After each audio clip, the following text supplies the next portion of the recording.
adjusting entries for a trial balance. So we know that a trial balance is a financial statement that is prepared to help businesses make decisions, right?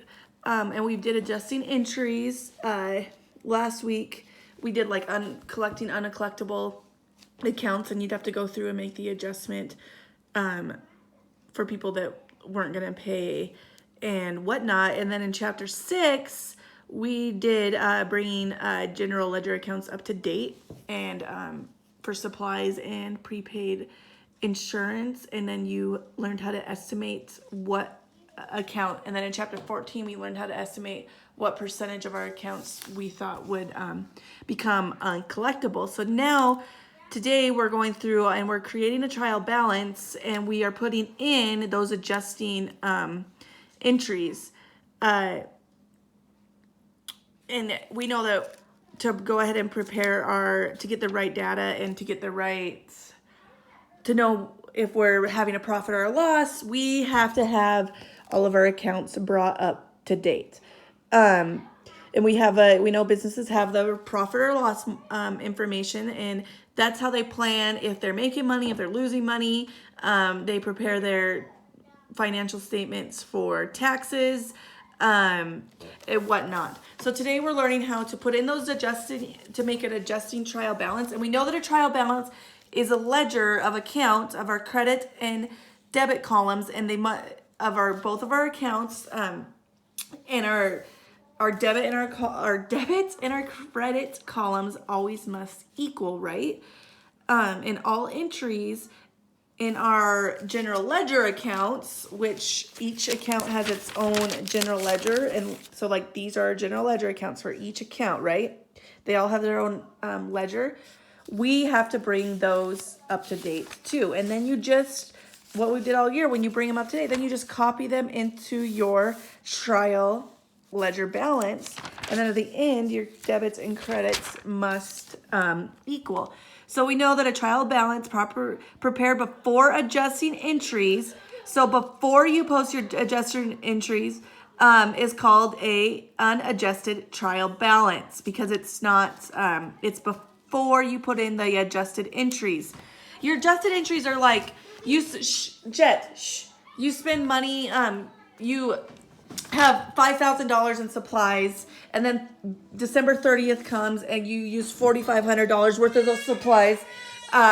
So you have to make the adjusted entry for your expense. So you'd have 35, if you had 5,000, you spent 500, or you had 500 left, you spent $4,500 worth of supplies or used throughout the year. So you have to go back and make that adjusted entry. So that was just my example off the top of my head.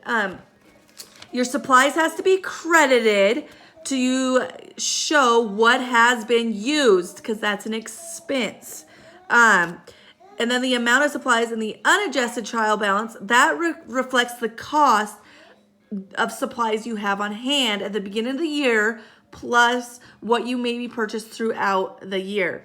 So there's 4 questions you always have to ask yourself when you're doing your adjusting entries. What was your balance at the beginning of the year? So we see, if you read, it tells you that your balance was $4,500 for office, $5,049 for store. And then at the end of the year, December 31st, your balance was $465 for store supplies and $610 for office supplies, right? So you'd have to subtract your balance from your beginning balance to figure out what you use throughout the year, your expenses, right? So if you subtract those, that tells you your debit supply expense and your credit, and then it tells you what adjusted entries are made, what needs to be done to correct, so you have the correct balance. Because 45, 48, 17 that you started with at the beginning of the year, that's not what you're going to have left at the end of the year, right? So to bring your business to correct your trial balance, you have to figure out your expenses, what you use throughout the year, taking your balance minus your beginning balance to figure out how much you use throughout the year. The same for prepaid insurance. You ask the 4 questions. What was your balance at the beginning? what should be the balance for the account, what must be done to correct the account balance, and then you go make your adjustment in your general ledger and your trial balance.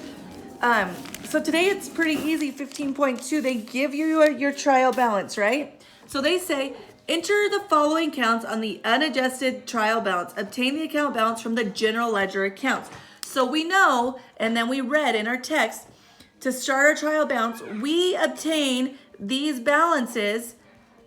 The first step is to get these balances from the general ledger accounts. So allowance for uncollectible accounts. So we go look, and it's going to give us the balance in our general, this is our general ledger accounts, right? So our balance is a credit for $48.67.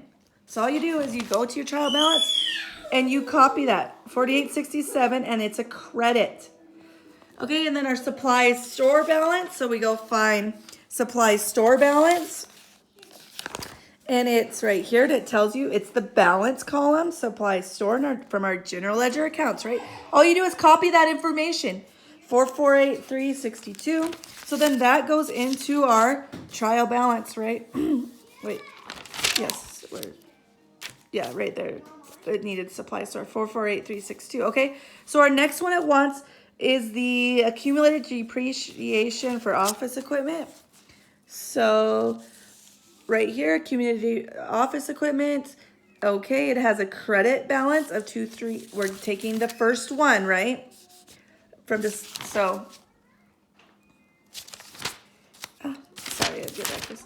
Okay, so that's 2,3. So all you're doing is the 4 accounts that it's asking you from. You're just copying it from their general ledger accounts, so you can start preparing your trial balance. You just copy that information in here, and then after you get the 4 in, you go through and you total it, right? And we always know that our debit and our credit, they must equal.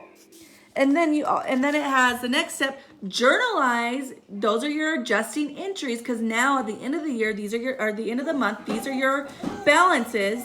So now you go through and you put your adjusting entries in. So office supplies was $548. So you go to your office supply, you put it in your general ledger, $548, and it's a debit. And then you subtract it. So then your credit, 3,108 minus 256, your credit would be 256.08 on a 31st. So then you do the same thing. Your stores supplies, your adjusting entry is $640. So you put your debit, 640, subtract. Okay? And then that's what you get. Same thing for your prepaid insurance. So you're just going through and putting those 3 in. And on your trial balance to start it, you're just copying those totals, right? And then this is a little bit different. For your on your own, it's going to start on page 435. So in your workbook, it's page 435 is where on your own starts, okay, guys? And then you just go through and you do the same thing. So you're going to take your totals from your general ledgers, right? The balances. So allowance for uncollectible accounts. So allowance for your debit balance was 208.50. So we're just going to pop that right in. Transfer it over, 208.50. Same supply office. We go to our general ledger. Our balance, we're just copying our balance because we're putting it into to start preparing this financial statement. So you put those 4 in, then you just go through and you put the 3 accounts that it gives you put them in your general ledger, okay? Okay, go ahead and do 15.1 on your own. Remember, it starts on 435. Let me know if you have any questions. Okay, have a good day.